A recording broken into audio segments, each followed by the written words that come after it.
Did Ukraine really let a shipment of Chinese-made howitzers roll deep into Russia, only to erase the convoy in minutes? You clicked for that answer. Here's what we can show.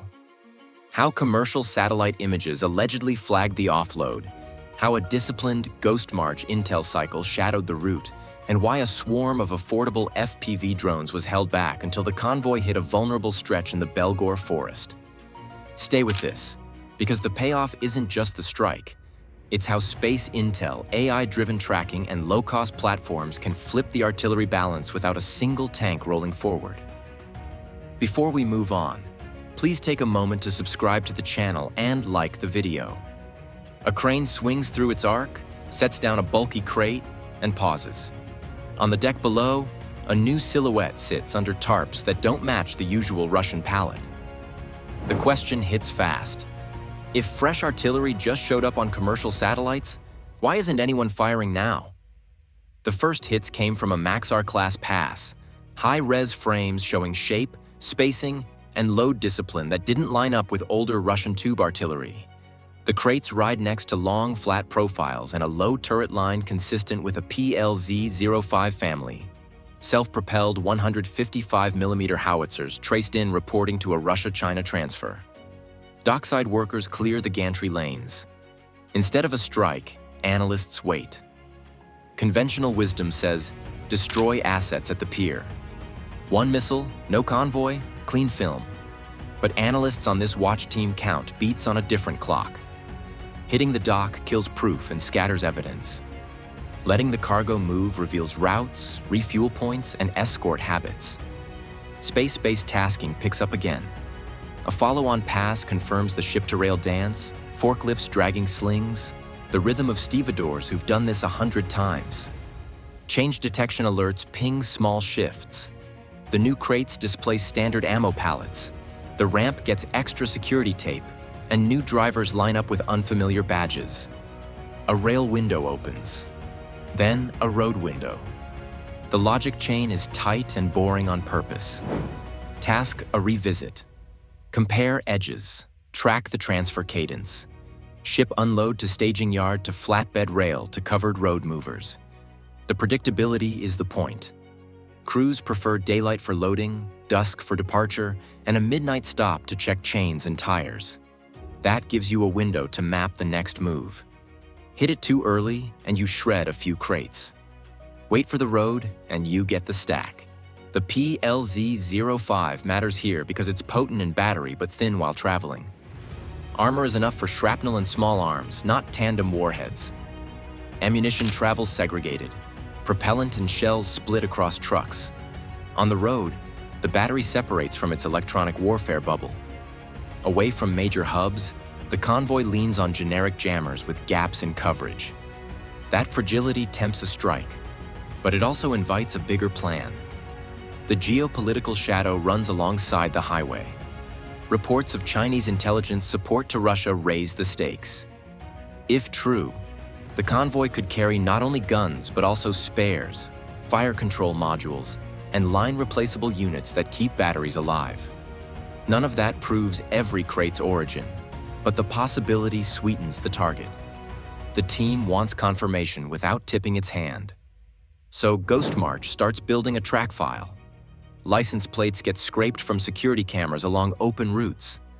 Thermal cues leak from engines idling too long at way stations. Drivers make the same calls from the same pull-offs, and the cadence of logistics gives them away.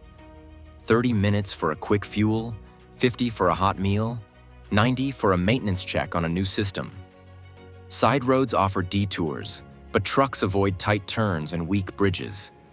Every choice narrows the map. You expect a strike now, they still hold. The convoy needs to pass through a place with no quick lateral exits, where terrain folds cut line of sight, and where local EW coverage thins out. A kill box is about edges. Pincer angles, drone ingress lanes, and choke points that force trucks to bunch up. Waiting trades early certainty for decisive attrition. Hit the column where canopy hides launch signatures, where comms dead zones blunt a response, and where predictable refuel stops let a swarm arrive first. The view drops from orbit to treetop. Asphalt darkens under shade. The lead truck slows. The line compresses. Belgor Forest takes the convoy, and another layer of intelligence takes control. If you could guess a convoy's next stop with software, would you risk letting it drive there? Ghost March did. It fed on every scrap that moving trucks shed. Axle counts on rural cameras, tire heat blooms on roadside thermals, and the lazy ping-pong of radio checks bouncing along the tree line. Forest corridors have their own rhythm. Log haulers take dawn. Fuel bowsers prefer mid-morning. Military columns try to slide between them. That rhythm gave the model its metronome and the analysts their patience. The cycle looked simple from the outside. Collect, clean, predict, task. In practice, it never stopped. Field teams pushed movement clips in bursts, short uploads that hopped Starlink uplinks from shaded clearings. Each clip triggered a small model update, not a full rebuild, so predictions stayed fresh without burning time. Radio chatter patterns added texture. Drivers fell into habits. Call-ins at the same kilometer markers, the same check phrases before a bend, a longer pause when a bridge wait sign loomed. Road use data filled the gaps, flagging laybys that saw odd spikes on Tuesdays, or a fuel cache that restocked every 9 days, right on cue. Russian electronic warfare pressed back hard. Orlan drones orbited to sniff uplinks, and K-52 escorts prowled the gaps, ready to swat anything that hovered too long. A premature strike would have scattered the cargo and lit up the airwaves, drawing combat air patrols and heavier jamming. So the Scouts stayed small and forgettable. Low-cost FPVs, stripped of anything flashy, flew low under the canopy and sent short, encrypted bursts whenever a clear window opened. Starlink gave them a resilient path up, but not for long streams, just enough to pass a frame, a timestamp, and a speed tick. The prediction layer kept the hype out and the math in. Time-distance fuel models set the baseline. Empty trucks climbed faster and stopped less. Loaded ones dragged on grades and needed longer cooling breaks. Driver behavior priors nudged the curve. New crews overbraked on descents and picked the widest pull-offs. Veterans shaved minutes by fueling at quiet farm pumps. Historical stop nodes mattered most. Laybys with trash piles and oil stains told their own story. Bridges with single-lane control lights forced bunching. Fuel caches in the woods drew a steady pattern of short halts that looked like clockwork once you graphed them. Counterplay forced adaptations. Thermal masking became routine. Scouts cooled batteries under wet canvas, and ground teams spaced their power-ups to keep heat signatures from stacking.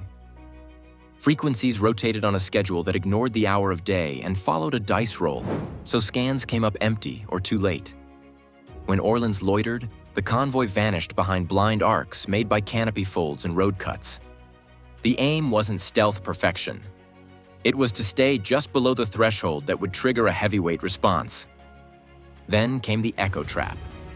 The claim was straightforward. Hijack or spoof control links long enough to blind spotters and delay counter-drone launch.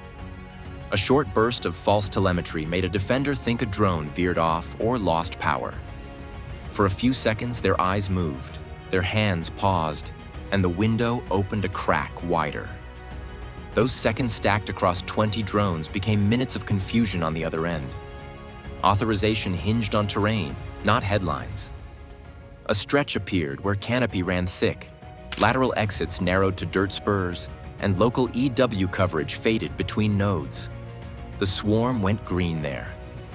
The system had surfaced a high-confidence halt zone by waiting fuel burn, driver rest cycles, and those stubborn patterns of logistics that repeat even when everyone knows they shouldn't.